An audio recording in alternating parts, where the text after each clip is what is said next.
Yep. Like a little kid giving a Valentine to a girl and then running home.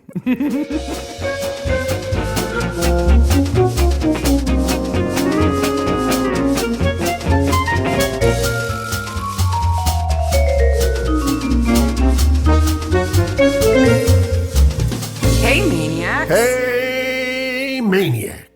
It is getting longer. I know. You might have to nip that in the bud a little bit. I don't think so. Getting carried away. Mystery Maniacs is a comedy recap podcast dedicated to British mystery TV. Each week we dig into an episode of a show including the murders, the mayhem, the loonies, and everything else we love. This week we're covering Poirot Season 6, Episode 1, Hercule Poirot's Christmas. It's anybody but his Christmas. Poor guy. Yes.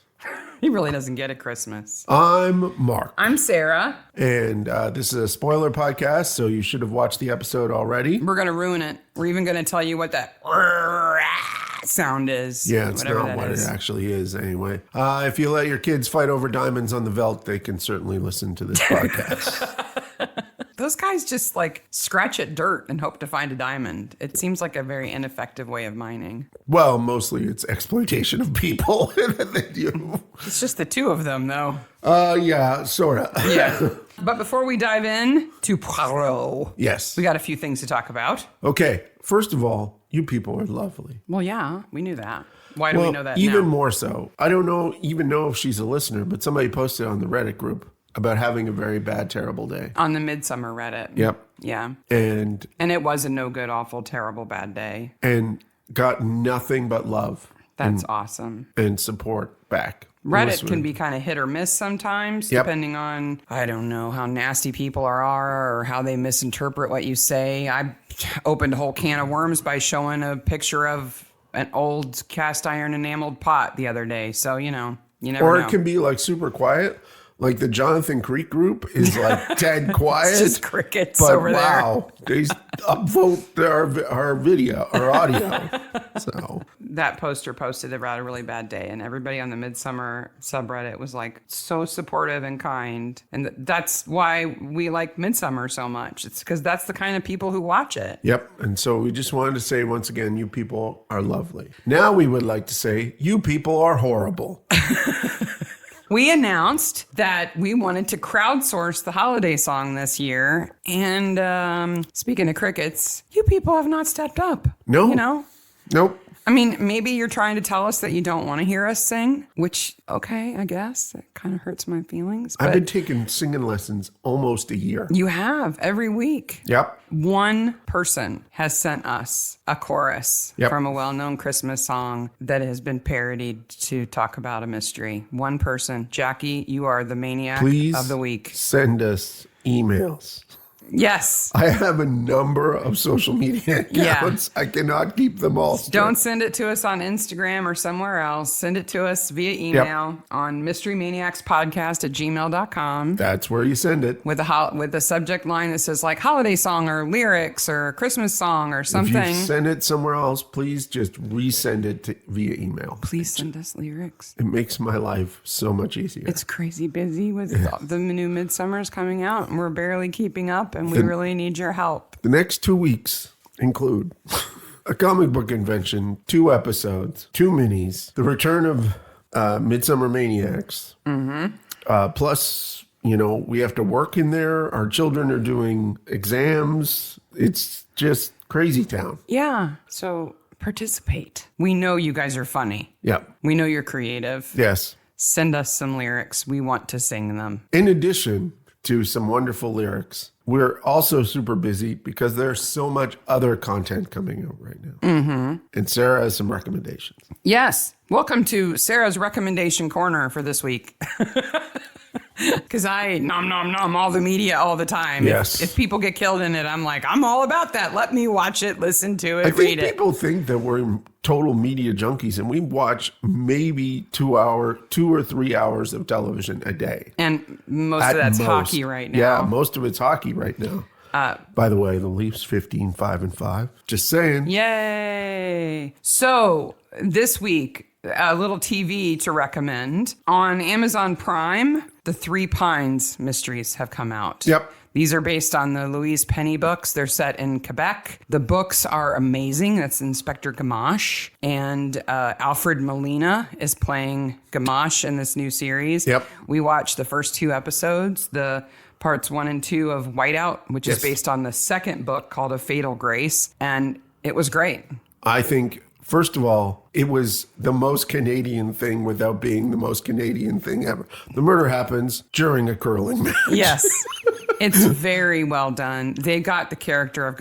If Gamache isn't right, the whole thing's moot. No, and he's right. Yep. And they got the old crazy poet, Ruth Zardo, exactly right. Her and her duck. She's excellent. Yeah. So if you read the books, you will like it. It's on Prime. Go watch it. The other thing that we did notice also is excellent portrayal of Indigenous Canadians. Yeah. Fantastic. Respectful, portrayal. realistic, All real people, not stereotypes. Super well done. Really well done. Yep. And the mystery's super good. The nastiest person in the village gets killed. The one that you don't like and that everybody can do without. She's so nasty. She's so nasty. My second TV recommendation is Whitstable Pearl. Season 2 is out now, and that's on BritBox. Who's not nasty. No. I love Pearl. Yeah. She's fantastic. She's great. Yep. Carrie Godleman. They're really good.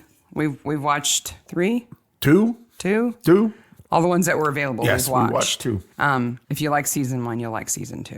And we haven't watched Slow Horses yet. No, we've not. The new episodes of both Gamache and Whitstable Pearl and Midsummer are almost upon Yes. And then the third TV thing I will recommend was kind of a surprise to us. We watched the first couple seasons of McDonald and Dodds. That's the mystery set in Bath. Yep. And it's also on BritBox. And for some reason, we kind of forgot to watch the rest of season 3. Yeah. We watched the first one and then didn't watch the other ones. So we caught up, and season 3, episode 3 of McDonald and Dodds may be the best episode of that show. Yep. And that show gets better. It gets with better. time. And it's still a great concept and a great show. And it's fun. Yeah. It's light. It's light. But that one has season 3, episode 3 has one of the best plots. Yep. Very good that I've plot. seen in that show. Yep. It kept me stumped for quite a while, and it's really interesting. Yep. It's fantastic. So that's my TV recommendations for this week. And then I've got a couple of podcast recommendations. The first one is on BBC Sounds, and it's a new podcast series called Dead Competitive. And it is hosted by Carrie Godleman, who does Whitstable Pearl. Whitstable Pearl. And it's about a dog who is poisoned at Crufts, the big British dog show. Now, this is a fictionalized podcast. No, it's a real story. Oh, it's a real story. It really happened. Oh, wow. Yeah. I thought it was just No. a fictionalized story. No, it's real. It's true crime with dogs? Yes. Wow. And Carrie Godleman is hilarious. She keeps it light, but she's serious. You know, like she's not making fun of the fact that a dog died. This is serious I bet stuff. she has a good voice for radio. And she has a murder board Of course she does. with stuff on it and ribbons and everything that As she she talks should. about. Yeah. Excellent. She's like, I've been on enough mystery shows. I should know how to do this, Yep. you know? But it's just really fun. Well, that's and it's, good. I mean, fun in that it's interesting, but It's she does keep it enjoyable light. to listen to. Absolutely. Yep. My second recommendation is a show that's been out for a while. And if you like Midsummer and you like Poirot and you like British mysteries, you like the British eccentric kind of thing. Yep.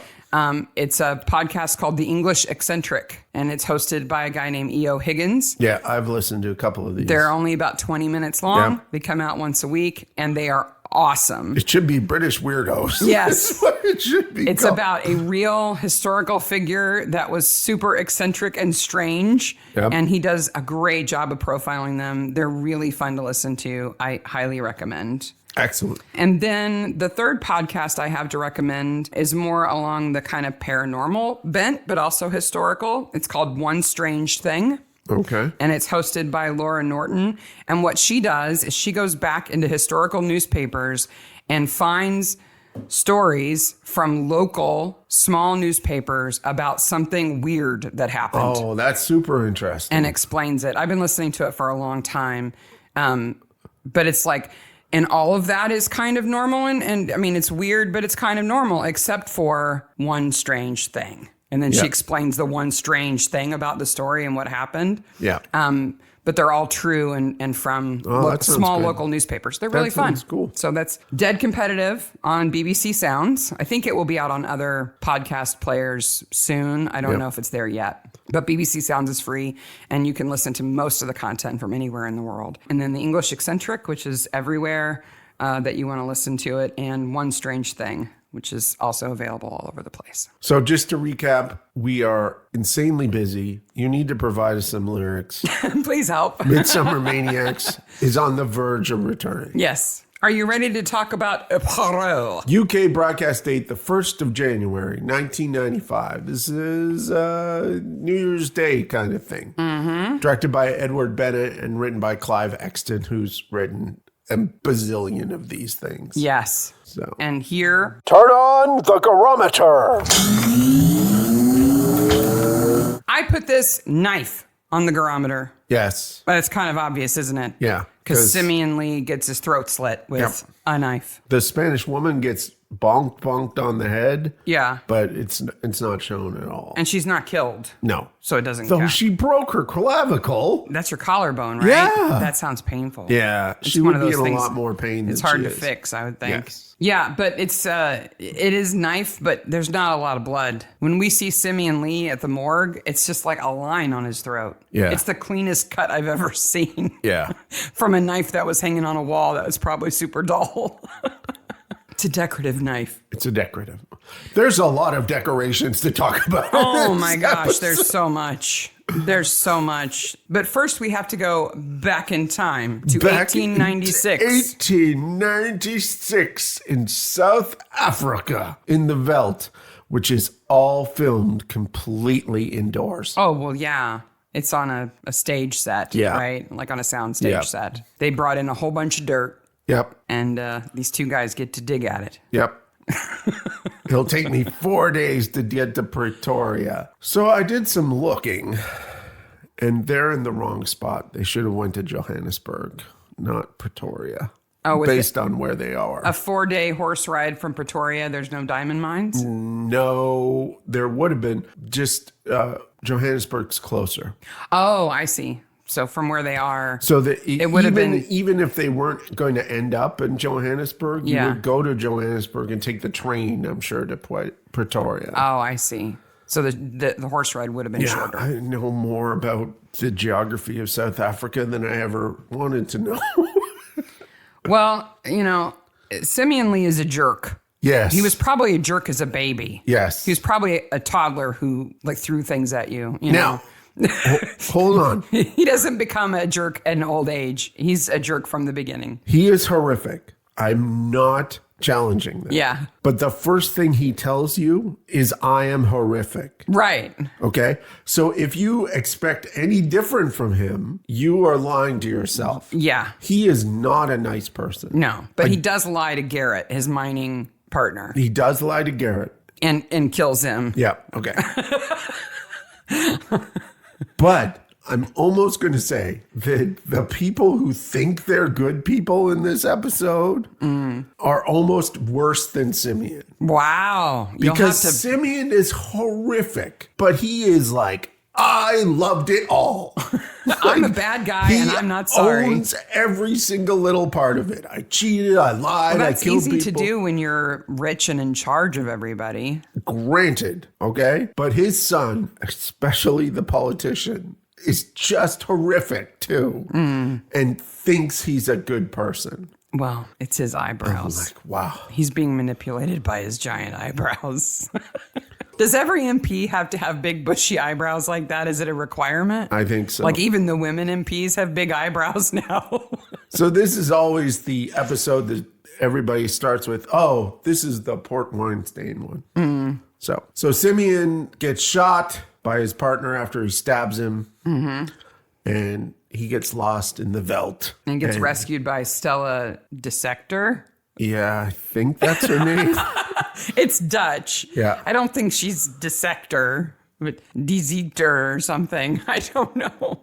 This actress does so well in this episode. Oh, she's very good. I think the person who plays the young Stella, I don't know if she's done anything else, but she is fantastic. You immediately believe that she is living on her own, independent, in the middle of the veldt, and has no problem with it. Yep. That she is strong enough to be doing that. And yet, at the same time, vulnerable and lonely. Yeah, because she falls for Simeon, the uber jerk. Yep. Who sleeps with her and then leaves. Yes. Leaves her pregnant, takes his diamonds, runs away. Now, he then ends up making all of his money off of more mining, right? Yes. But he never goes back there? No. I guess? No, he's too busy being Because not I would mauled think by Stella lions. would be sort of like waiting for him. Yeah, I would think And that not she in a would good be way. looking for him. Yeah. So if he's got a mining company in Pretoria, she'd be there going, is he here? Yeah. Is he here? Because I need to talk to him. Yeah, right now. I'm coming for him. Yeah. Simeon lies to her and says he's mauled by lions. And you asked me, are there actually lions in South Africa? I did. Yes. They have one of the largest refuges right now of lions in Kruger National Park. Okay. It was a bad lie. I just didn't know how bad it was. No. So it's not so bad that there aren't even lions there. That would be really bad. I love how she just simply goes, yeah, I took the bullet out. Like, She's not having any of I it. have no time for your bull crap. No. She teaches him some Afrikaner and then goes to bed with him, and then she screams the next day. Simeon! It's like Stella. Stella! I'm like, he's... No, it's Simeon. Which always makes me think of monkeys. Yeah, I can see that. Why is that? Because monkeys are simian. Is it spelled the same way? No, it's spelled completely Okay. different. So I'm not pulling it out of the air anyway. Sarah, what day is it? It's December 21st. How would we know it's December? 1936. How would we know? 40 years later. How would we know? Because we get to see the big calendar on the screen. It's pretty. I think they do a very nice design. I like here. that they do that because Christmas Day is important. It's important that we know how close it is to the actual holiday and that all this is going on right at the holiday. Yep. So 1936 is Hitler has been Chancellor of Germany for a few years and the beginning of the war is 3 years away. Yep. So everybody knows that Germany is rearming. Yes. But hoping that nothing bad is going to happen. So This is a tense Christmas. Yeah. If you look at the headlines, people are on edge and just trying to make the best of it. I was more impressed with the beautiful Art Deco lettering. I have to say, calendar? There's not a Poirot that I don't like, but this one holds a special place in my heart because of the relationship between Poirot and Japp. Yeah. I love the later seasons so much where they get along. Earlier, when there's kind of antagonism between them, I don't like it. But once they become sort of friends, especially when it's the three of them, Poirot, Japp, and Hastings, those are my favorites. Yeah. But even if it's just the two of them, I just love them together. And I love that it's at the holiday and poor Japp needs to be rescued and Poirot does it. And it's one of my favorite episodes because of that. Oh, we're going to talk about that. Yes, I know. Because I've done enough research on the West Country because of You're trying to figure out where Japp was. Oh, I know exactly where Japp was. Of course you do, because you're a psycho about this stuff. Okay, a couple of things from this scene. This is where we get to know where the mine is. Yes. Because it's the Zwartsland River Mining Company. Yes. It's on the side of the Zwartland car. Is on the far western side of South Africa. Okay. And Sir Johannesburg kind of in the middle, and Pretoria is on the far east side. So that's why I was saying. And it is deserty there, because I also was like... That's what the veldt's like. Yeah, it is. That Like, all fits. Very dry grassland, deserty, flat plain looking area, right? Poirot gets a prezi. So they're at Japp. they're at Brown's dining rooms. Yes. And I really tried to find this place. No. And I could not find it.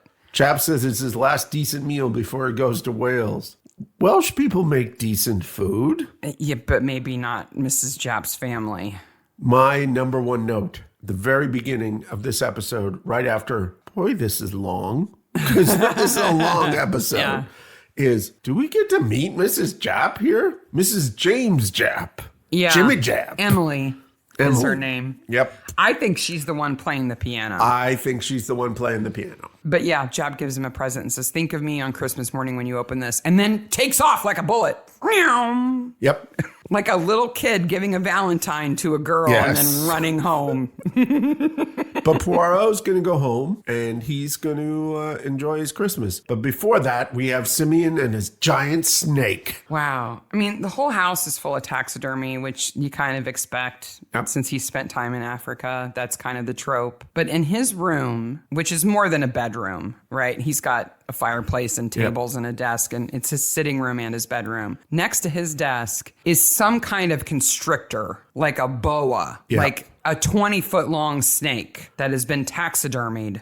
To be rearing up. So it's coiled on the ground and then standing up and is probably as tall as a human being. And looking right into your eyes. It is horrific. There's no way I could sleep in that room. No. Looking at that. We got a picture of it. We'll put it in the notes. Yep. There's no way I could sleep in that bed looking at that thing with the light of the window behind it. No. I'd walk into it, go in the bathroom in the middle of the night. And scream every time. Every single time. It's terrifying. And he receives the original diamonds from the mine, which are like, I like that they're uncut here. They have to be. Yep. If they were cut, it wouldn't work. Yep. But every time he takes them out of the little case, I'm just waiting for him to pop them in his mouth. Yeah. Because he picks it up and he kind of looks at it in front of his face. And I'm just thinking, just eat it. Yeah. Just eat it. And you want to eat it. Simeon is the prototypical old, angry, dirty man character who is completely addicted to nostalgia. Yeah. He's living in the past. Yeah. But he has no filters because he doesn't have to. No. Because everybody relies on him. Everybody needs him, but he doesn't need any of them. No. So again, they're all money grubbers and he knows it. Yep.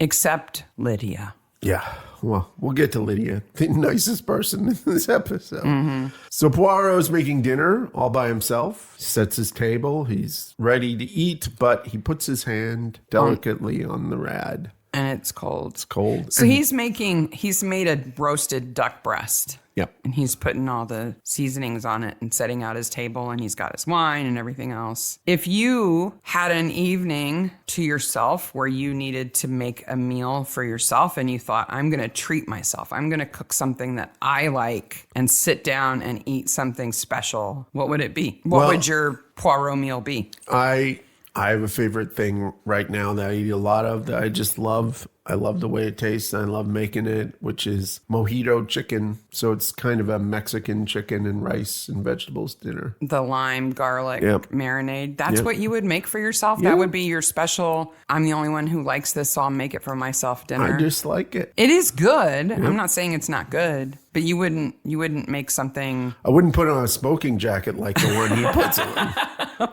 He stops before he sits down to put it on. Well, he's cold. That's why he puts it on. That makes sense. And then he puts his hand on the rad because he's like, it's cold. It's a very good acting scene. And then there's that horrific stain on the water on the floor. And I'm like, hardwood, water.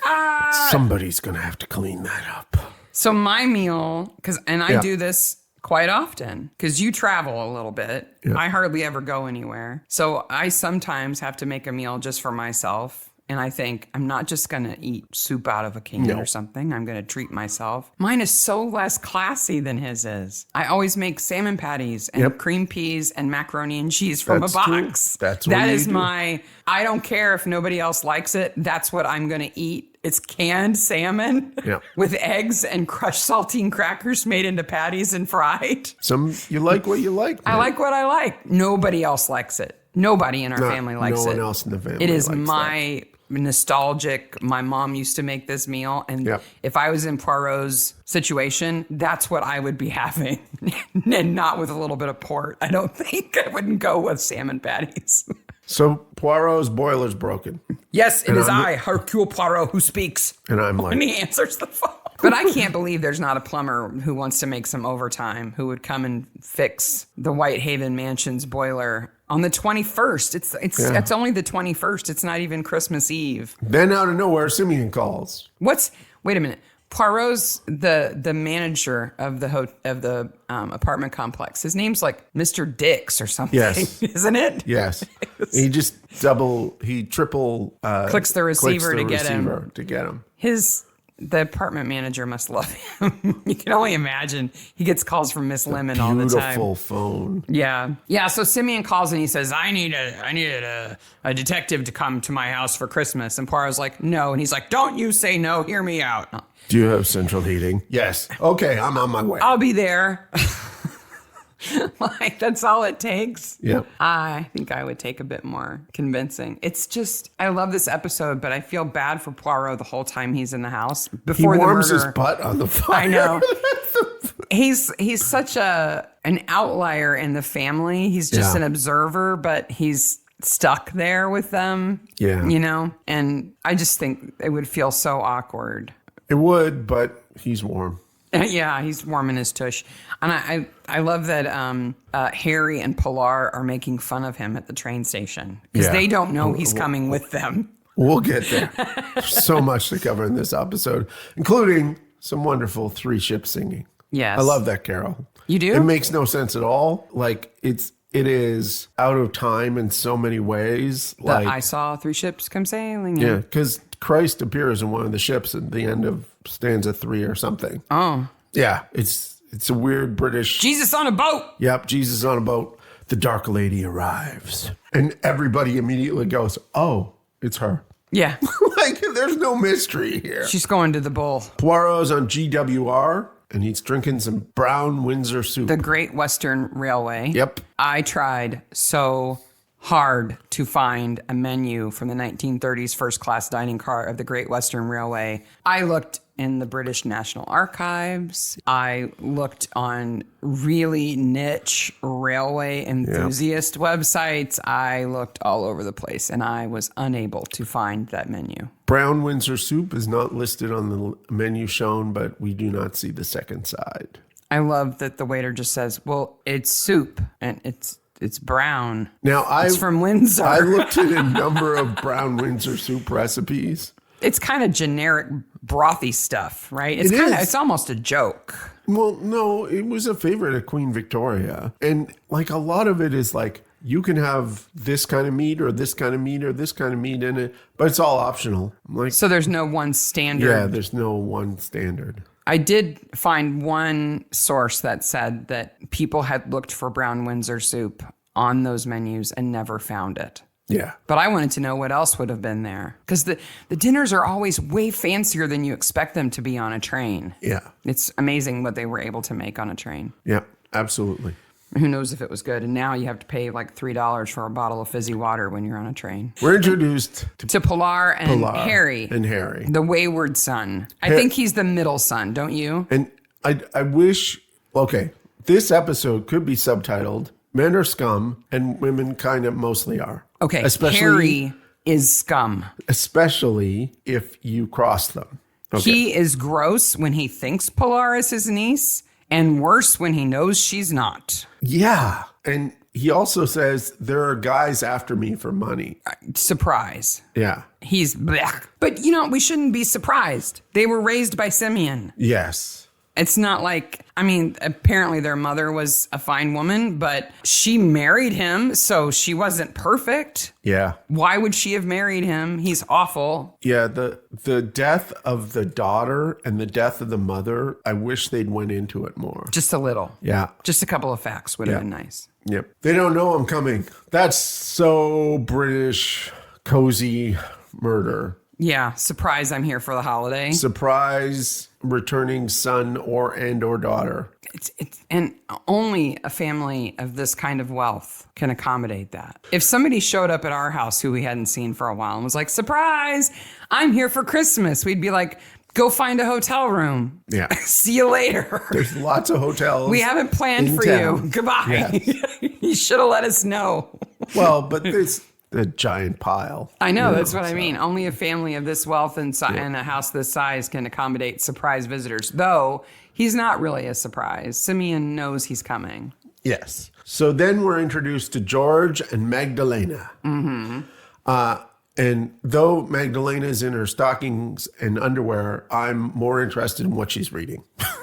Yeah. Country Life number 2173, which has all ads on the front of it, which is what magazines were at a long tradition of just having ads on the front of magazines. I'm not surprised. Yeah. Now they just put all ads on the inside. Yes. There's like 5 pages of content. So Schweppes is on the front of it. Ginger ale. Waring and Gillow, who are furnishing experts, they're interior designers. Mm-hmm. Oxygen tent rental. Oh, so if you got the TB, you can rent an oxygen tent? You can rent an oxygen tent for your parties, it says. What? Yep. And then Paripa Enamel, which I'm assuming is more interior design stuff. Wait a minute. Why would you want an oxygen tent for a party? I don't know. I tried to find oxygen tents in the 30s. I tried to find more about this, and I couldn't find anything. I know that you can get a little bit slap happy if you breathe too much straight oxygen, but after that, it goes downhill real fast. Yes. So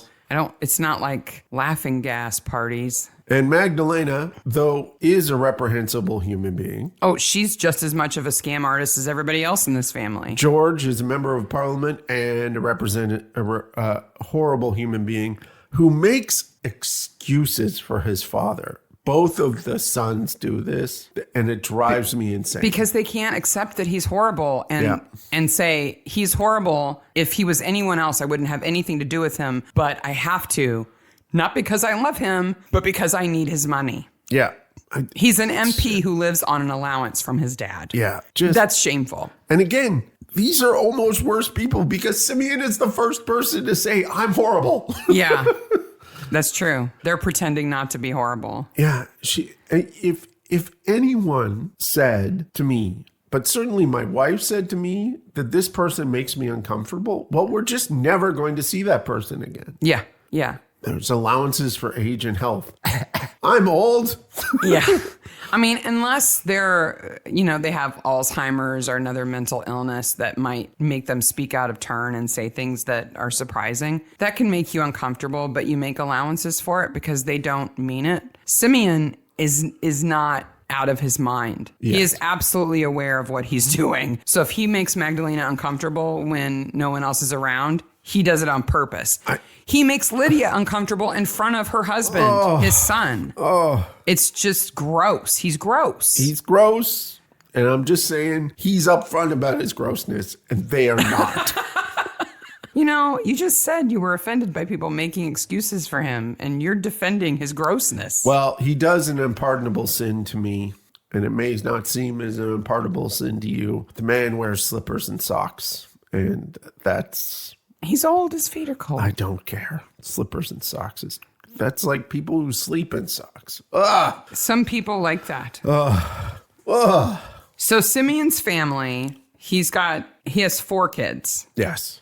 George, the MP, Harry, the returning freeloader, Alfred, the one who lives with him, who I think is the youngest son. Yes. And then Jennifer, who fits somewhere in there. We don't know where she fits in the line, but she's been dead for a year. Went to Spain. Yes. And married some man in Spain. Yes. And had a daughter who was... Pilar. Yeah. Who has never been back to Gorston Hall. Yes. They've never met her, right? But now that Jennifer's dead, her daughter is coming back for the holiday. That's all the kids. And I would say that Alfred and his wife Lydia are not bad people. No, Alfred he's ineffectual and annoying and wimpy, but he's not horrible. He's lived with Simeon his whole life. Yeah. How could he be anything else? I agree. I'm going to write a strongly worded letter. If he stood up to him, he wouldn't be there anymore. No, he wouldn't. He would have kicked him out. Like Harry or he would have left. Like, at least Harry's like, I'm out of here. Mm. This is stupid. Yeah, but give me some money before I go. Oh, yeah. Harry's all about the money.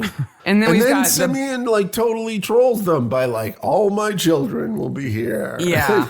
Hint, hint. All of them. Get it? All of them. Yeah. Even Harry. Get it? Then we have Tresillian, who's the butler. Yep. And Harbury, who is like the under butler. He's like the footman. He drives the car. Man of all jobs, basically. Yeah. Then there are all the unnamed women who live in the house, who work in the house. All of the maids, cooks, all those people that we get to see a little bit, but don't get names. So horrible Pilar and Harry make fun of Poirot at the station, which I like. He's got enough wax in his mustache for Madame Tussauds. Pilar is not Pilar. She's another person who's pretending to be Pilar. And she's just doing this on a lark, which I kind of understand why she's so flighty at certain times. But Harry is just mean. Yeah. And he says the thing that, as a person who's a foreigner here in the United States, people have said to me, which is, oh, you two people are foreign, so you should get along. Yeah. And it is so, like, it is a British thing and an American thing to think that, well, you're just part of the rest of the world. One of those less important countries. So you're not as important, so you should just get along. Though I've had men say to me, oh, you and this other woman who you've never met and have nothing in common with, you girls can hang out. Yes. Because you're women, so obviously you have tons in common. PM of New Zealand and Finland just totally called out a reporter because of that. Yeah. And as they should. Simeon calls all the kids together, pretends to be on the phone with his lawyer. I'm going to make a new will. Oh, if nobody kills me before I make the new will. Oh, no, don't come by on Boxing Day. That gives them 4 days to take me out. It'll be fine. And then just hangs up. He's not called anybody. Yeah. And then just berates them. Says they're namby-pamby weaklings, idiots. Says they're nincompoops. Where does nincompoop come from? We think it's probably first appearances in the 17th century, okay? Believed to be a word coming from the Latin legal term non compos mentis. Oh. Which translates to insane or mentally incompetent. Yeah, not mentally competent. Yeah. Okay. That makes nincompoop a little bit less offensive because the poop part, I always thought it was something much more offensive than that. No. If you're just non compos mentis, and it is easier to say than that, I get it. I love how when he talks to Poirot the first time, it's all in third person. Yeah, because Poirot talks about himself in third person. Yeah. And it's just more Simeon, but trolling everybody. Poirot does not hold back. No. Like, they all hate me. He says, I'm not surprised. Yeah. Like, I've just met you, and I can see why they hate you. Because when he calls them all to his room, Poirot goes along and stands over to the back and just watches this awful man talk to his family, some who he hasn't seen in forever or has never met. And he's just awful from the get-go. Namby-pamby weaklings. Where's namby-pamby come from? You did all the slang research this time. Namby-pamby is a term for an affected, weak, and maudlin person, right? Right. It originates from a poem from 1725. Oh my gosh. Which is called Namby-pamby by Henry Carey. Sorry. I was going to say, not Harry Carey. No, Henry Carey. Carey wrote this poem as a satire of Ambrose Phillips, so it is a call out. Yeah. And it's published in a number of his poems. It is totally a send up. It's totally a rap battle call out. To him. In the 1700s. Yeah, I call on all the gods of Olympus and then basically eviscerates this guy. Did the other poet do it back? No, but the other poet, Ambrose Phillips, people started calling him Namby-pamby. Oh, poetry battles of the 1700s. It's 18th century poetry battles, man. Wow. Well, and that's about the same time that Yankee Doodle Dandy came out and stuff like that. I think it was an acceptable way to basically slander somebody in a styled way. Absolutely. That you could get away with.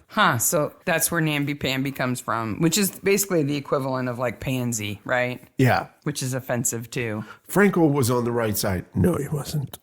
Oh my God. He's just, it's just a classic example of an MP who doesn't actually run, right? Yeah. He just kind of gets chosen. Yeah, and gets reelected constantly. And it just represents a riding that is probably really small and rural. Yeah. But he gets to feel super important, and his politics are utterly disconnected from reality. And he married a child because she's going to steal all his money. She's beautiful, 20 years younger than him, and we think he's her third marriage, or at least the third name she's going by. Yeah. She's a scam artist. Yep. She is absolutely beautiful. She's played by Andre Bernard, and to this day, she is that pretty. Yeah. She is the perfect long eyelash, blonde, blue-eyed woman who, like any man, would go, how can I help you? What do you need? I'm still amazed that they're actually done this production after doing her hair when she's in the nightgown. Because A, getting into that nightgown would be difficult.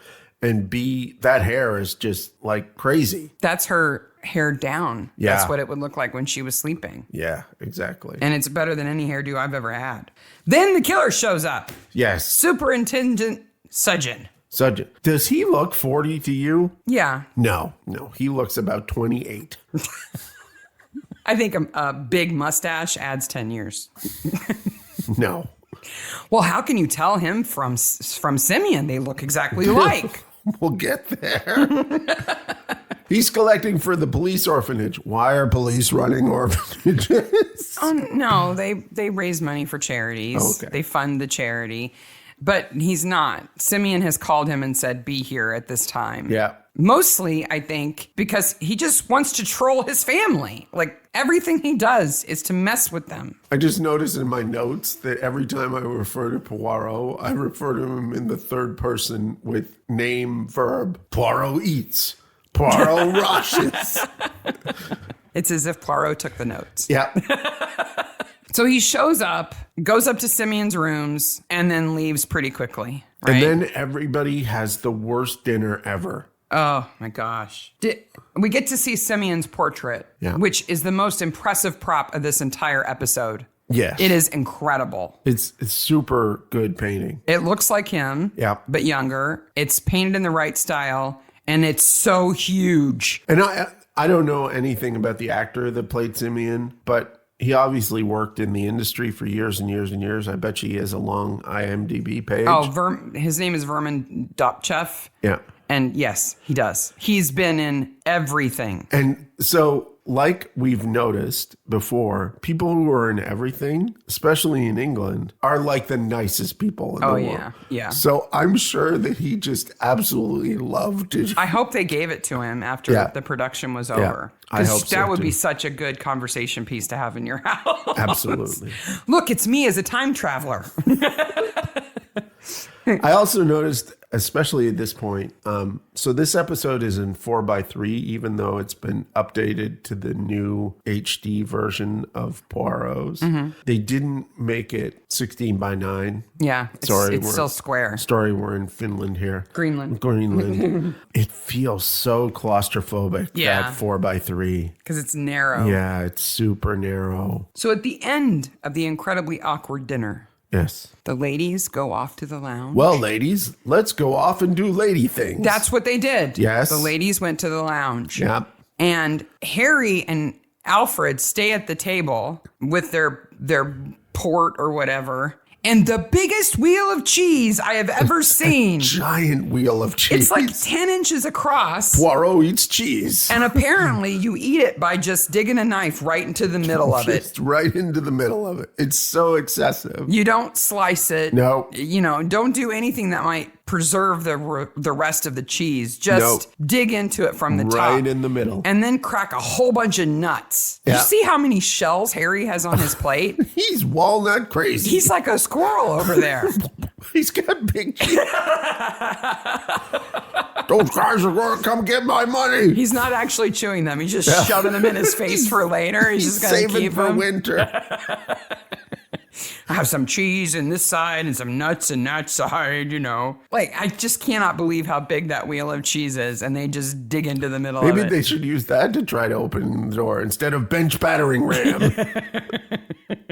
Yeah, because at 32 minutes and 40 seconds, the highlight of the episode. Of the first half of the episode, I will say. I'm not going to give it highlight of the episode, but at 32:40, we get the sound.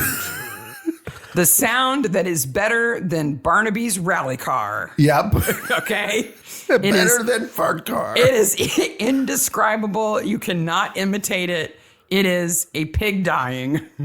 And so it's easy to get caught up thinking this is a whoopee cushion. It is not a whoopee cushion. This is an actual sort of prank item that It's was similar in sold construction to a whoopee cushion. Yep.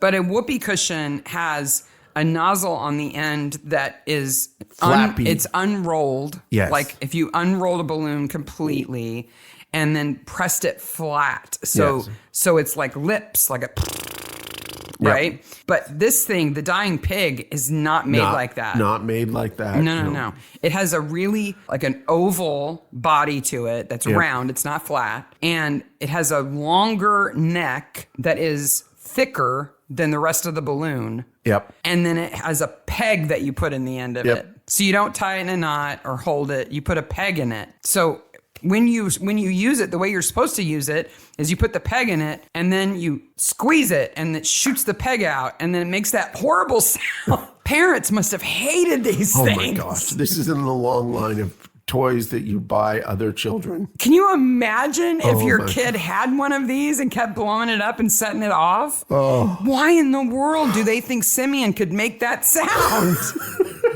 Like, he's a jerk, but he's not an animal. It is awful. It's a horrific sound. And they make it look like it's heard throughout this giant house. Super loud. Too. Through doors, and even outside in the snow, you can hear it. Yeah. And all of the furniture falling. Did you notice the bowl of oranges? Yep. Why? Why?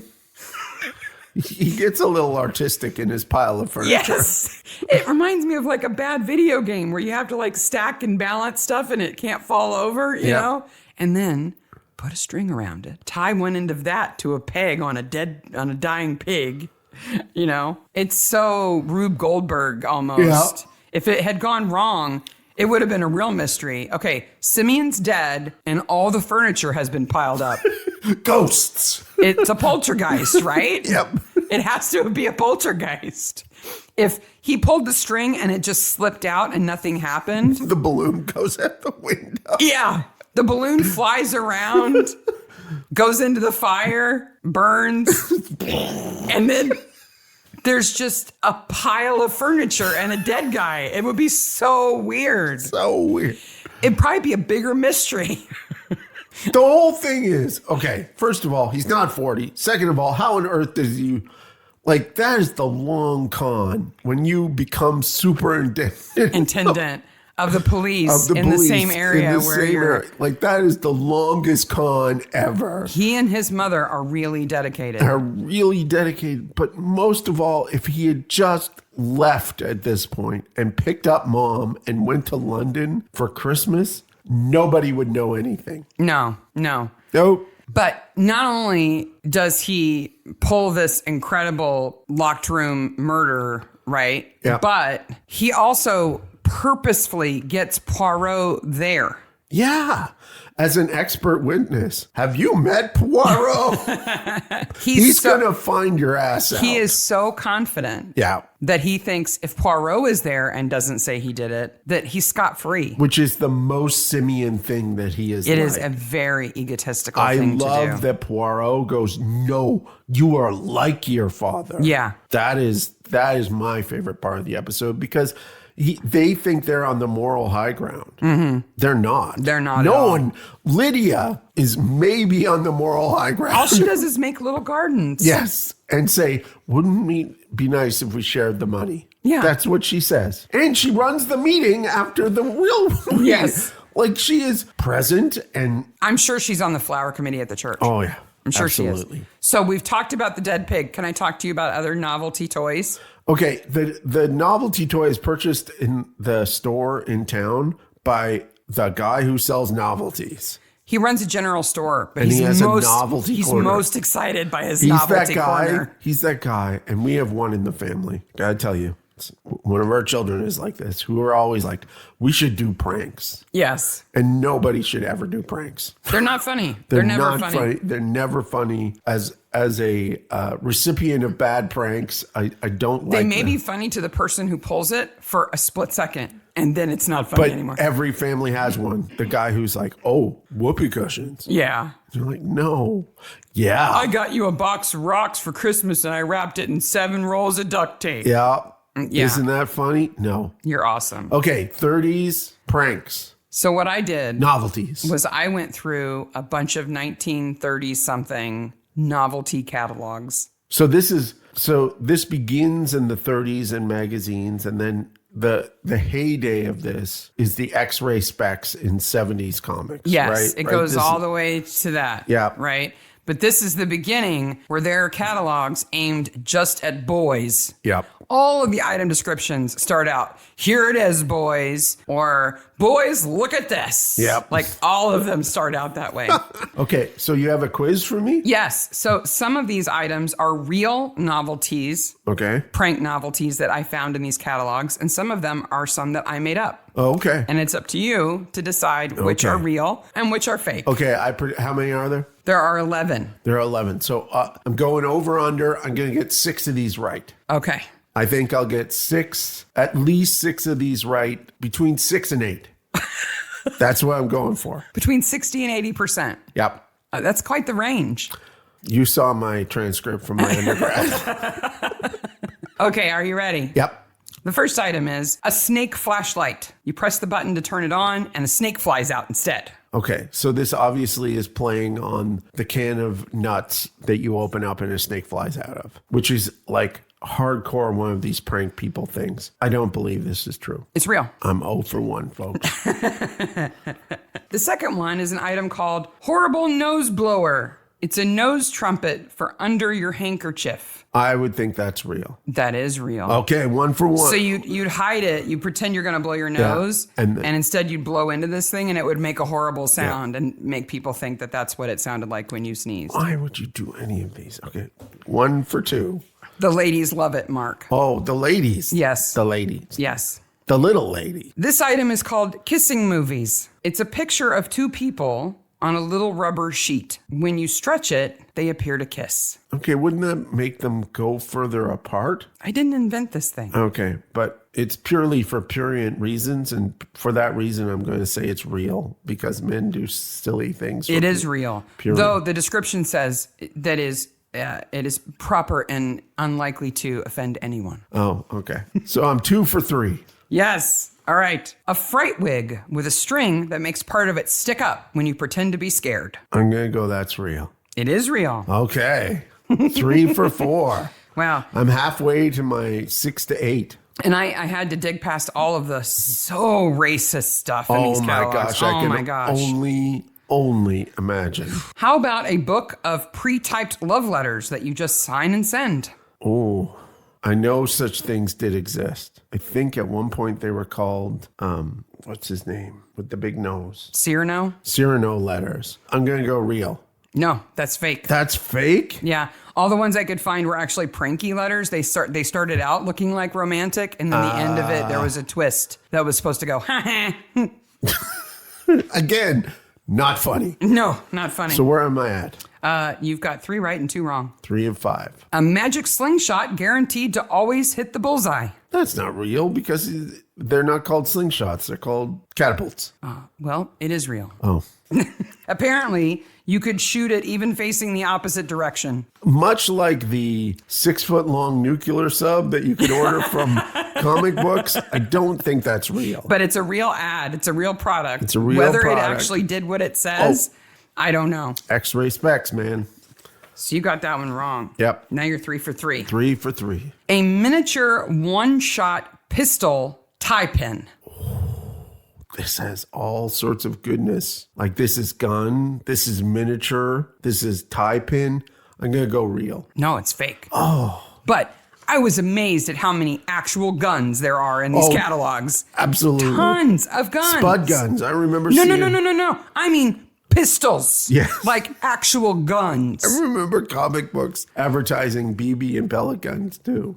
You got that one wrong. Yeah. 3 of 4. 3 of 7. Yeah. Oh, I'm under 50% now. Uh-oh. Exploding nuts. There's a paper cap inside that when you crack it, it blows up. From Harry. From Harry. I'm going to go that's fake. It is fake. Okay. 4 for 8. Rubber nuts. They're nuts made of rubber. Those are real. Those are real. 5 for 9. There were also rubber chocolates. Yep. And something called surprise balls. Surprise balls. They were rubber and they had a face on it. And when you squeezed them, a tongue stuck out. Surprise balls. They called them surprise balls. Okay, a watch charm that looks like a telescope. When you look inside of it, you can either see the Lord's Prayer or a dirty joke. That's absolutely true. No, it's fake. I made it up. They sell stuff like that. They sold the ones with the Lord's Prayer, but not where you could opt for a dirty joke instead. Oh, okay. I made that up. Okay. Okay, you are 1, 2, 3, 4, 5 of 9. wrong. 1, 2, 3, 4, 5 right. Oh, this is the last one. 5 You're for tied. 5. Okay. This is it. The voice changer. Put it in your mouth and your voice will sound deeper and more manly. No, they didn't come up with those till later. It's true. Oh! Now, did it work? No, I'm sure no. it didn't. But it was supposed to be indistinguishable. I think it was like a swazzle. Yeah. You know, like punch. Punches swazzle. Yeah, but supposed to make your voice sound deep. I guess. Because I don't think Mr. Punch's voice would be sexy. Surprise balls. Kiss me. That's the way you do it. Whatever. Yeah. Surprise balls. Rubber nuts. You have that and your fright wig on. Woo, woo. We have the name of the episode. Or you you try your horrible nose blower with that thing in your mouth and you end up swallowing it instead. Or shooting it out your nose somehow. I don't know. All right. So we've had a murder. Now we're on to the second half of the episode where we get to break the door down. Where we go once again to Wales. Mm-hmm. Okay. So Simeon's dead. They come in. The superintendent shows up and goes, I forgot my book. There's been a murder. Nothing should be touched. Though everybody's trampling over everything. Pilar finds the little plug in the plastic ring. And then Poirot takes off. You must be Mr. Poirot. He's off to rescue Japp. Yes. The best scene of the entire episode as far as I'm concerned. But that row houses on a matte painting, it's clearly a matte painting. Japp knows exactly what he's in for. And he says, if they sing, I might lose it or something like that. And what are they doing? Singing, like with glee. And the poor man is just sitting there. The best part. And Poirot knows, don't go to the front door. Yep. Go to the back door. Rescue him. I'm surprised Japp doesn't climb out the window. Just in his shirt sleeves. How does he know where Japp is? I don't know. Okay, I looked it up. Where they are roughly is maybe a 20-minute car ride from Wales. So that's completely possible. Though Wales is a big country. Yeah, but he says he's right across the border. Says he's right across the border. I'm going to say Poirot called Scotland Yard, who would have known exactly where Japp was over the holiday if he was away, got the address, and went. That's what I'm going to say. It was long before Google. That's all I'm saying. But, I think that's what happened. My favorite is, okay, let's think about this rationally. If we're assuming that the superintendent is a real cop, okay? So he's a real cop. Guy dies. A stranger has come to spend Christmas with him. Yeah. The family is all there. Oh my gosh, he's dead. The first thing that Poirot goes is, I'm leaving the country.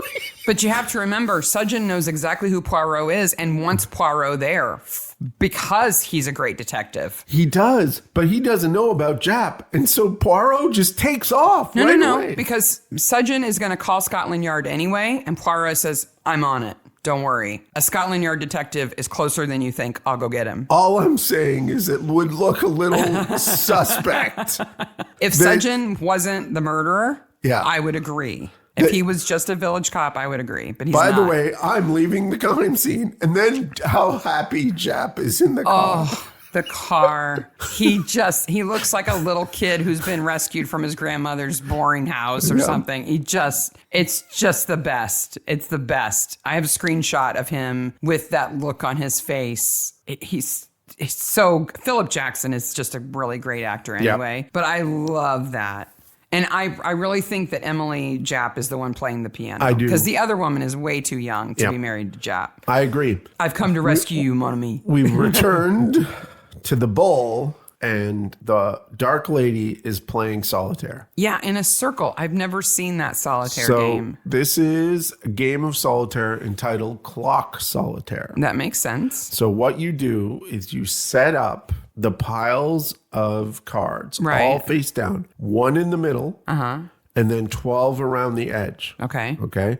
So you start ace in the one position, two in the two position, three, all the way around queen, jack, and king is in the center. Okay.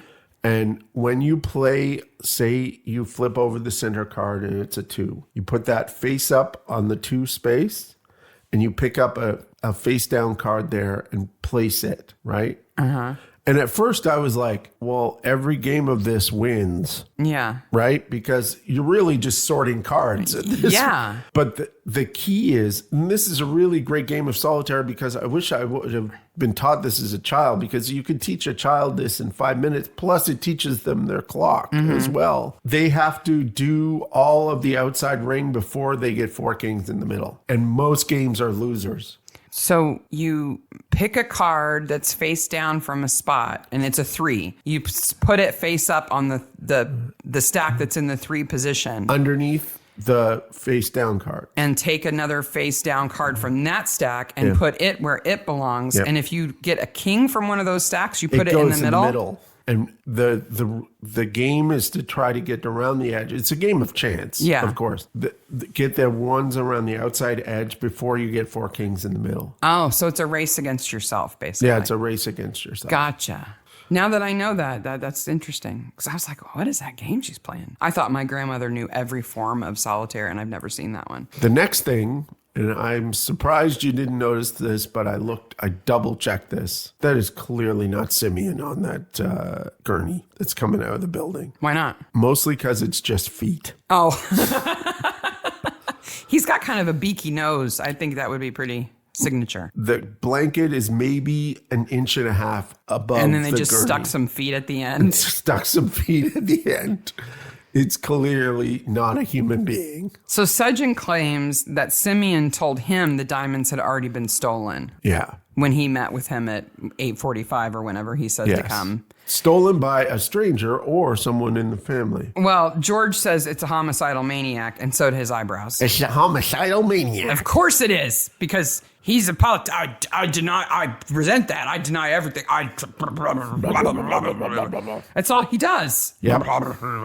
But then they end up finding the case in George's wife's luggage and Magdalena's luggage. Well, isn't that convenient? You know, the recreation of the crime in this episode is really useful, because Sudgeon is up to stuff from the first time you see him to the last time you see him. Yeah. And you need to know all the stuff that he does for it to make sense. Yep. It is a most strange suicide. Like, there's an actual discussion of it being a he slit his own throat and then just flailed around knocking furniture over. Yeah. Without getting blood everywhere. Yeah. What did you make about Tresillian explaining the telephone? So that's correct. It would happen like that in a lot of homes like this. They're in the butler's pantry. There's a box on the wall, and he says that it lights up and makes a sound whenever somebody picks up the phone. Yeah. Is that replacing the old bell system in houses so they could call the butler instead of making a call out too? I think so. Also, this house only has one line, right? No, there's 2. There's one in Simeon's room, and there's one in a room downstairs that George tries to use. But there's 4 spots on that box. And unlike every other television show in the 80s, they get the call information right away, which they would have. Yeah. There would have been an operator somewhere who said, oh, yeah, I connected them to whatever. Because that's how you talk in England. Yes. In the 30s. Chief Inspector, you've been thinking again. I have warned you of this before. I love that line. Poirot is like, oh, Japp, just be pretty. I'll figure it out. Don't worry about it. Poirot has his Prezi, and he thinks about Japp and goes, I need to go to town to get something. Because he's got his gloves. He's got to find a present for Japp. He should appreciate those gloves. As somebody who knits, gloves are really hard. Every one of those fingers is like knitting a tiny sock. Yes. And It takes 5 needles, using all 5 at once to knit the finger. It's tough. I absolutely think he should have bought the Sherlock Holmes detective set, though. I think so too. So he goes back to buy the mustache, right? He doesn't buy it when he's buying the cigars. No, but the camera lingers on the dying pig as a sign of things to come. By the way, there is another pink balloon that exists in the village, and it's this one. See, look. There it is. It's there. When they go to question Magdalena about the phone call, she immediately goes, "Oh, I won't be bullied like this," and just runs out.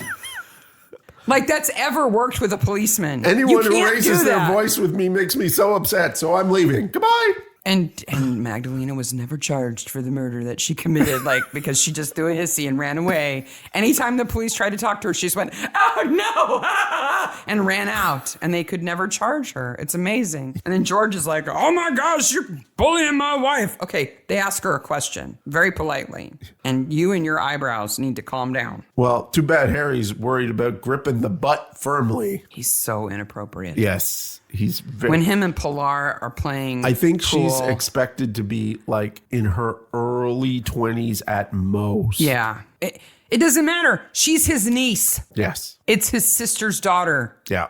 That he's groping. Yeah. As far as he knows, that's who she is. I think my passport's in my luggage. What? Who doesn't know exactly where their passport is?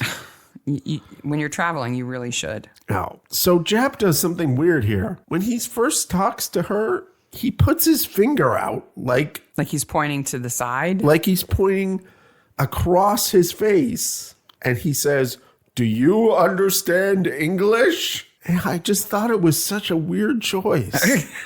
Maybe his finger's broken, or I don't know. Maybe is he pointing at Poirot?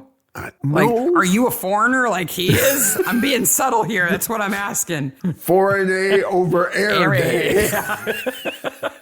There's another scene where there's a bunch of stuff going on with the Stones and Poirot, and they're talking about it. And Japp's just kind of in the background, but he's got his eyes really wide open. He's super intense. I think Philip Jackson is just having fun. He's just having fun. I love it. Poirot explains the gardens that Lydia makes, and he just can't wrap his brain around it. Japp's like, "What's the point of a miniature garden? You can't take a deck chair out and sit in it."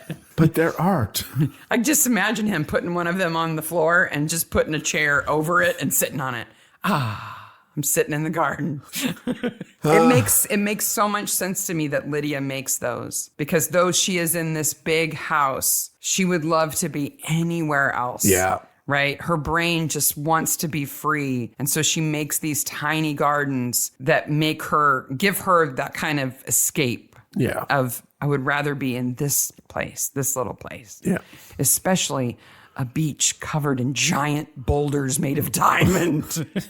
That's the best beach ever. The best beach ever. We're off to drink Moscato at the Bull. Where Harry walks up and goes, "Hey, let me be suspicious in everything I say." So, yes. He's so overt and non-smooth. But he's also perceptive of his father here. He's like, yeah, Dad just brought everybody together. He recognizes a shyster. He is one, right? And poor Poirot, he's always so optimistic about what's on offer at a pub. A dry white wine. He's like, "Man, cider, here you go." "Cider's good, Poirot. You should try it." He smells it and just sets it down. People shout at me. I can't remember anything at all. Okay. I've had students like that. You can't give me an exam. I just can't handle it.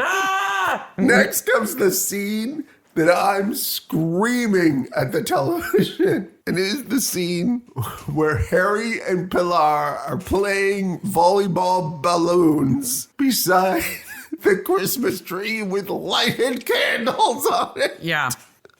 I will never understand how people manage to have actual fire on a tree in their home. First of all, everybody dies. When they read that in the script, why did they not just say health and safety is never going to allow this? Yeah.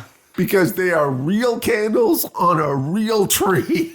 Well, there's just somebody standing right off the side with a big extinguisher ready to go. Don't fall into the tree. Don't fall into the tree. Don't fall into the tree. Don't touch. Don't. Oh my God, the balloon. Oh, it is a health and safety nightmare. Were you surprised by Poirot going into Pilar's room while she's sleeping? Oh my gosh, I felt so uncomfortable by that. That's a wrong in scene. I don't think he would do that. No, I don't think so. Especially in his pajamas. Yeah. It's improper. And then she I realize she has a broken clavicle, but she's kind of moany. Well, she's just clearly not having a peaceful rest. Yeah. Because she's been attacked. Yes. And beaten with a curtain rod. Yeah. Or a mace, ball on a stick. I don't know what that thing is. She's been victimized, and he's kind of taking advantage of the fact that she's unconscious. Yeah. To dig through her stuff. Yeah. I don't think Poirot would do that. And also, I think that he knows this already. So, and we've seen Poirot do this where he lets you fall into the trap without being like, I have him in my notes, creepy. Poirot is creepy. Yeah, but he's also just determined to find her passport, because if she's not who she says she is, that's critical. Yes. And he suspects she's not because she wouldn't produce it before. She's also in different clothes than when she was beat up. And I was like, who took her clothes off? Well, they probably called for a doctor. I would assume so. I love that even her pajamas are black. Yes. She's so gothy Spanish lady. Everybody, let's go to Pilar's room. Yeah. Isn't that weird too? Which makes sense in they the can't sense leave her out. that she has a broken clavicle. Yeah. But then the next scene, they're like, everybody, let's go to the dark ladies' room at the pub. And Pilar comes with them. Yeah. Like Lydia must have helped her quite a bit get dressed. Yeah. If you can't move your arm. Yeah. And that would be so painful. Oh my gosh. I think if you broke your clavicle now, they'd probably put pins in it. I love how Japp completely screws up every one of her names. Yes. No, pen. Conchita. Well, you called her Pilaf. I don't care if you edited that out. He called her Pilaf. Yep. When Poirot says to Pilar, tell them who you are. Yep. Harry's immediate response is, so I'm not your uncle anymore? Huh? So I can get it on with you. Auga. Like, back off, Lech. She's still got a broken clavicle. Yeah. She got attacked. Ugh. I think that, never mind the fact that she gets attacked by Superintendent Ninja. Because where does he go? He's a big man. And he's not going to kill her with that thing. Nope. I mean, he'd have to knock her out and then basically just hit her over the head until her head was pulp. Yeah. And that would have taken like a while. It's not an effective way to take her out of the picture. And he wants to kill her. Yeah. He needs to kill her, right? Yeah. Because he thinks she knows exactly who he is. And she picked up evidence that kind of puts the whole plot together. And this is where he chooses a cudgel and, you know. And this is where she, right before she gets attacked, says, I don't want any money. Because this joke that she's done. Yeah. It's starting to get serious. She's a wedding crasher. Yeah. Right? Yeah. This wedding crash that she's done is now no longer funny. No. Somebody has died. Yeah. And so because she has a conscience, she says, I don't want any of your money. And she's going to leave. Without admitting who she actually is, she's going to leave. But before she can do that, she gets attacked, and then Poirot uncovers who she is. Yeah. But she was going to do the right thing. Wait a minute, she's not my niece. I love that Poirot just says to George right to his face, you're stupid. Yeah. Because he is. Even stupid people can be criminals. Yeah. You're just stupid. And you know George is a criminal. And he's like ripping people off. I love how Poirot takes the moment in Pilar's room to basically say, you are all horrible people, but you didn't do it. But still, I'm going to use up 20 minutes telling you how horrible you are. Because though you may not have killed Simeon, you're all horrible. Especially you. You're stupid, Harry. Yeah. You're stupid and you didn't kill him, but you're still stupid. Every time they show that pile of furniture and the recreation of the crime, they focus on that bowl of oranges. Yes. Did Simeon feed the oranges to his taxidermy or something? I can't imagine him sitting there peeling an orange. And then we get such an awesome scene when they're in the car and Poirot's got the gloves. Well, before that, though, we have the scene with the dark lady. Oh, yeah. Right. When he puts his head on his mom's lap, it's just weird. Yeah, that's very strange. And it's all about revenge. And Poirot does a good job of saying, you're no better than he is. No. You're absolutely no better than he is. And as a parent, Stella is awful too, because she's raised this child for this moment. She's turned him into a weapon, into a tool for her own revenge. I mean, what Simeon did to her is bad, but she was an independent woman. Let it go. Yeah. Raise your son. Or kill him in a less elaborate way that makes your son go to police school. Yeah. Like, there are a million ways they could have killed Simeon that are less weird than this. And why did Simeon know? They could have just paid somebody. Yeah. But no. Okay. So you need to go to school and get good grades so you can go to police college and do really well there. Yep. Then you in need another to country, work your way up the ladder in police. in this special area. But you can only work in this village. So do whatever you got to do to get a job there and then get up the ladder until you're superintendent and you're in charge. Then ingratiate yourself to this guy who's an absolute asshole. Yeah. So that he will call you on this night so you can pile the furniture up after you slit his throat and then kill a pig. Yeah. They've been living for it all that time. It's such an elaborate thing to have done. When he could have snuck into the house and killed him and then left. Clearly, because he managed to sneak around and attack Pilar and get away with it. You know, he clearly could have. Or, you know, sabotaged his car, shoved his wheelchair down the stairs. I mean, there's all kinds of ways to take Simeon out. Yeah. But I think they thought about it for so long that they overplanned it. And this is our last chance to do it. Yeah, because he's going to die of old age and illness. And if we're going to kill him, we got to do it now. There's problems with motive there. I still love the idea of him pulling that string and nothing happening. Yeah. I love that. I love it. It's a, you know, With Simeon kind of getting up going, my throat's sore. my throat's sore, but I'm starting to feel better. And that knife sure was dull that somebody put to it. And why is all my furniture piled up? Where are my oranges? My steak and all my fertility statues. Oh, once you start to notice the fertility statues, they're The snake everywhere. But then Simeon, you know, Simeon's recovering and he sees all the furniture piled up and he goes, I think I want an orange. And he takes one out and the whole thing falls on him. And he makes it sound like a dying pig. And they find him under a pile of furniture with an orange gripped in his claws. He hadn't gone for that orange. Yeah, why did he pile all of his furniture up first and then get an orange? Stupid old Simeon. So then they're in the car. Yep. And Poirot's got the gloves. And Japp says, well, why don't you put them on now? I'll only wear them when I go to church. They're so special. Yeah. Having knit things for people. Emily spent months knowing. And it would take me a good month to knit those easy. And I tell you, if I gave them to somebody, you better put them on right now. Yeah. And you better be like, oh, they're wonderful. Yeah. They're like 5 sizes too big for Poirot. Easy. They'll be like flippy sausage fingers. Giant Japp hand. Gloves are so hard. Yeah. And to size them for his tiny little hands would be really hard. Harry and I are going to Paris. Ick! Why? Don't go anywhere with him. And that is Hercule Poirot's Christmas. Wow.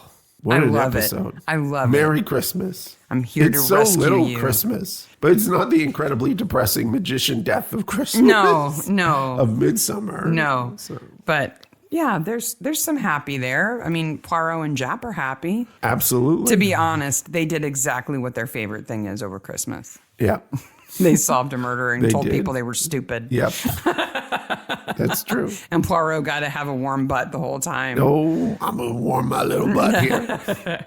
So you have 10 days, people, to send us some lyrics. Please send us some song lyrics. So this episode is being delivered to you on the 5th of December. You have 10 days. Send them to us by the 15th of December, please, so we can record it. We know that you're creative. You're out there. You'll come up with something awesome. Midsummer Maniacs returns with a mini on the 13th of December. By the way, there's a trailer for the Midsummers.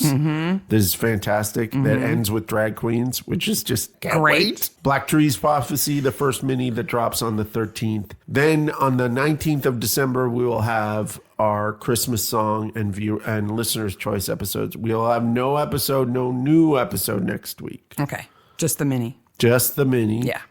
Then December 20th, another mini. 27th, another mini. And the 3rd of January, another mini. And sometime soon, we will announce a big sale on the merch store so you can grab some stuff for Christmas. Then in the month of January, we will cover all those episodes of Midsummer again as full Midsummer episodes. New Midsummer. And then in February, we're taking a break.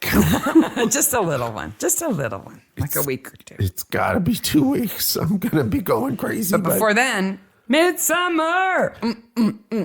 Midsummer Maniacs returns. Dun, dun, dun. We've been gone since July. You can find us on Facebook, Twitter, Instagram, Reddit, all the emails and all that good stuff. If you're listening on YouTube, please like and subscribe. Send those and hit lyrics the bell. to Mystery Maniacs podcast at gmail.com. Yes, and have a happy holiday already. Yeah. This is the start of our holiday season. Lasts from October till January. You should be enjoying it already. Yep, absolutely. All right. Bye, Maniacs. Bye, Maniacs.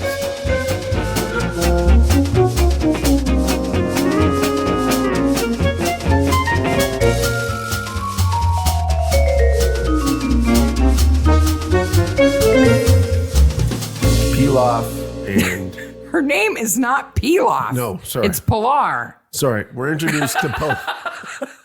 That's going in the edits.